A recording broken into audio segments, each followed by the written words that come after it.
وہی تاریخ آ جاتی ہے جس تاریخ کا انتظام، جس تاریخ کا انتخاب وزیر نے کیا تھا، وہی رات آ جاتی ہے، تمام لوگ وزیر کے محل کے اندر جا رہے ہیں، لیکن جو اس کا صدر دروازہ تھا، جو اس کے محل کا مین دروازہ تھا، اس دروازے پہ ایک نوکر کھڑا ہوا تھا، ایک اس کا غلام کھڑا ہوا تھا، درمان گیٹ کیپر کھڑا ہوا تھا، جس کے پاس میں دعوت نامہ ہوتا تھا، جس کے پاس میں شانتی ٹکٹ ہوا کرتا تھا، جس کے پاس میں کارڈ ہوا کرتا تھا۔ وہ نوکر، وہ گیٹ کیپر اس کو اندر جانے کی، انٹری کرنے کی اجازت دیا کرتا تھا۔ جس کے پاس میں کارڈ نہیں ہوتا تھا، جس کے پاس میں دعوت نامہ نہیں ہوتا تھا، جس کے پاس میں وہ دعوت نامہ نہیں ہوتا تھا، اس کو اندر نہیں جانے دیا جاتا تھا۔ لیکن سنتے چلے جائیے گا اسلام کے مقدس شہزادوں، جیسے ہی ایک عورت آتی ہے، وہی غریب عورت جو بہت دنوں سے سرکار کے ذکر کا میلاد کا انتظار کر رہی تھی، اب جس طریقے سے دعوت نامے والے لوگ اندر جا رہے تھے، وہ اپنی بچی کے ہاتھ کی کلائی کو پکڑ کے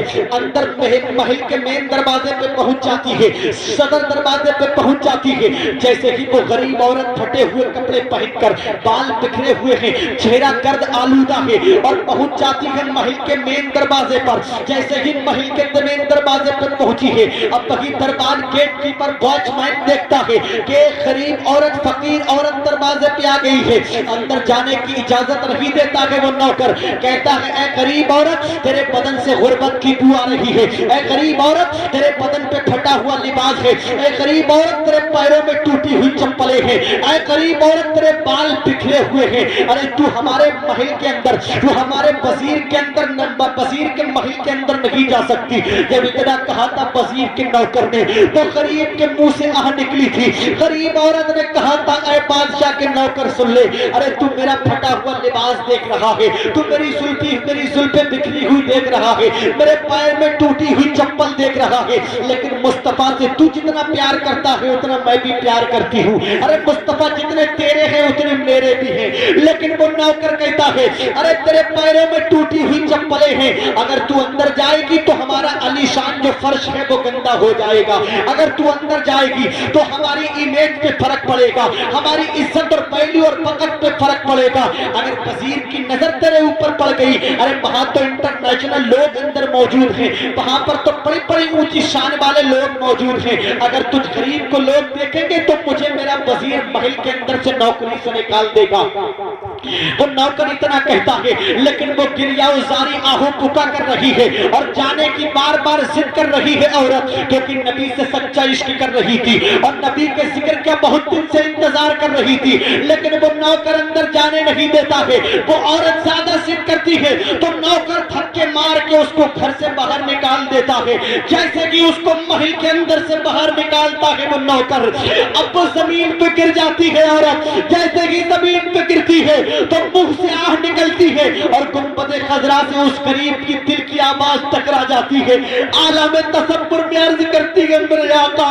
جتنا وزیر تم سے پیار کرتا ہے اتنا میں بھی تم پیار کرتی ہوں، ارے جتنا تم محل کے اندر تشریف لا سکتے ہو تم میرے غریب کی کٹیا میں بھی تو تشریف لا سکتے ہو۔ اس کا یہ تمام حال اس کی ننھی سی بچی دیکھ رہی تھی۔ اب وہ بچی سے رہا نہ گیا تو اپنی ماں کے ہاتھ کی کلائی کو پکڑتی ہے، کہتی ہے، میری ماں اگر تمہیں وزیر کا نوکر اندر جانے نہیں دے رہا ہے تو کوئی گھبرانے کی بات نہیں ہے، ٹینشن لینے کی بات نہیں ہے۔ اے میری ماں، جب ہمارا اور آپ کا نبی اس محل کے اندر آ سکتا ہے تو ہماری ٹوٹی ہوئی جھوپڑی میں بھی آ سکتا ہے، جب علی شان بنگلے میں آ سکتا ہے تو ہماری ٹوٹی ہوئی کٹیا میں بھی آ سکتا ہے۔ اے میری ماں، اب تمہیں اس محل کے اندر جانے کی ضرورت نہیں ہے، چلو ہم اپنی ٹوٹی ہوئی کٹیا میں تھوڑی سی جگہ کو صاف کریں گے اور تھوڑی سی جگہ کو صاف کرنے کے بعد میں اپنا پھٹا ہوا دوپٹہ بچھا دیں گے، بچھانے کے بعد میں اس پہ کھڑے ہو کے میں نبی کی نعتیں پڑھوں گی، میں نبی کی شان بیان کروں گی، اور میری ماں تم سن سن کے سبحان اللہ کی صدائیں بلند کرنا۔ اپنی ماں کے ہاتھ کو پکڑ کے ننھی سی بچی اپنی ٹوٹی ہوئی کٹیا میں لے جاتی ہے، اپنی ٹوٹی ہوئی جھوپڑی میں لے جاتی ہے، اور لے جانے کے بعد میں اپنے پھٹے ہوئے دوپٹے کو وہاں پہ بچھا دیتی ہے، اور بچھانے کے بعد میں ننھی سی بچی اپنے نبی کی عظمت و شان بیان کرنے لگتی ہے، میرے مصطفیٰ کی نعت کے نغمے پڑھنے لگتی ہے، ترانے گانے لگتی ہے۔ ادھر بچی رو دی جاتی ہے، مصطفیٰ کی نعتیں پڑھتی جاتی ہے، ادھر ماں کی آنکھ سے آنسو صابن اور بھادوں کی طرح بہتے جاتے ہیں،